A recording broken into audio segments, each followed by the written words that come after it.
സംശയം എന്തോ നിങ്ങൾ കണ്ടോണ്ടിരിക്കില്ലേ ഓടുന്നത്? ആരോട് ഒളിച്ചോടിയതാ? എത്ര പ്രാവശ്യം, 2 പ്രാവശ്യം 3 പ്രാവശ്യം സ്ഥലം നിശ്ചയിച്ചല്ലോ, സമയം നിശ്ചയിച്ചല്ലോ, അതിൻ്റെ ചെലവ് മുഴുവൻ ഞാൻ വഹിക്കാമെന്ന് പറഞ്ഞല്ലോ. എന്ന് മാത്രമല്ല നിങ്ങൾ തന്നെ കണ്ടില്ലേ അതിൻ്റെ ഇത്, പിന്നെ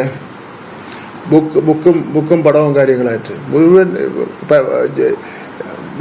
ഏതാണ്ട് എല്ലാ പത്രങ്ങളിലും ഉണ്ടായിരുന്നല്ലോ, സപ്ലിമെന്റും ഉണ്ടായിരുന്നല്ലോ. 24 സ്കൂൾ കെട്ടിടത്തിൽ 23 എണ്ണം കെട്ടിയെന്ന് പറഞ്ഞാൽ അത് വിശ്വസിക്കണ്ടേ? ചെന്ന് നോക്കണ്ടേ അവിടെ അങ്ങനെ സ്കൂൾ കെട്ടിടം ഉണ്ടോ ഇല്ലേ എന്നുള്ളത്? ഇല്ലേ, അത് വെച്ചല്ലേ പറയേണ്ടത്. അത് അവിടെ ഇല്ല, സ്കൂൾ കെട്ടിടം ഇല്ല. IT സ്ഥാപിച്ചു പുതിയ ഘട്ടത്തിൽ, അത് പറയണ്ടേ? അങ്ങനെ അല്ലെന്ന് പറയണ്ടേ? ആഴാങ്കാൽ നടപ്പാത, നിങ്ങൾ ആരെങ്കിലും നടക്കാൻ പോയിട്ടുള്ളവരുണ്ടോ? അതിന് ഉണ്ട്, ആരോടും പോയിട്ടുണ്ട്. ഷീജയെ കൊണ്ടുപോയിട്ടുണ്ടോ?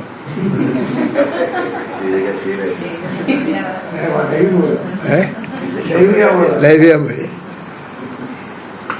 അത് 12 കോടി രൂപ മുടക്കി കെട്ടിയെന്ന് വെച്ചാൽ ചെറിയ കാര്യമാണോ? അങ്ങനെ നമ്മുടെ നേമ ഹോസ്പിറ്റലില് 8 നിലയും 4 നിലയും കെട്ടിത്തീർന്ന് ഉടനെ ഉദ്ഘാടനം ചെയ്യാം.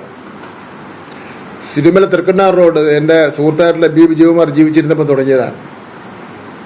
അദ്ദേഹത്തിനാണല്ലോ ഞാൻ പരാജയപ്പെടുന്നത് ആദ്യമായിട്ട്.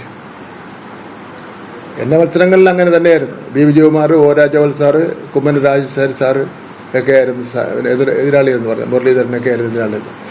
ഇപ്പം ആ റോഡ് നാഷണൽ ഹൈവേക്കാൾ, നാഷണൽ ഹൈവേയുടെ പോകുന്നവരെല്ലാം തിരുമല തൃക്കണ്ണ റോഡിലും കൂടെ ഒന്ന് കയറിയിട്ട് പോകാന്ന് പറഞ്ഞു പോയി. അപ്പോൾ ഇങ്ങനെയുള്ളപ്പോഴാണ് അദ്ദേഹം വന്ന് ആരോ ഈ കൂടെ ഉള്ള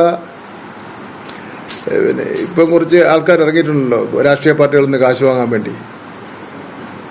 സർവേ ഒക്കെ എടുത്ത ശേഷം എങ്ങനെ രാവിലെ ഇറങ്ങണം, ഏത് ഡ്രസ്സ് ഇടണം, എങ്ങനെയാണ് സംസാരിക്കേണ്ടത്, എങ്ങനെ കൈവിരൽ ചൂണ്ടണം, ആരെ മുഖത്താണ് നോക്കേണ്ടത്, ഇങ്ങനെയൊക്കെ പറഞ്ഞു വിടും രാവിലെ ഓരോരുത്തർക്കും തുണ്ടെഴുതി കൊടുക്കും.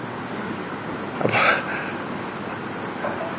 അങ്ങനെ എഴുതി കൊടുത്തവരാണ് ഇദ്ദേഹം വായിച്ചതെല്ലാം ഉദ്ഘാടനം ചെയ്ത് കഴിഞ്ഞ കാര്യങ്ങളാണ്.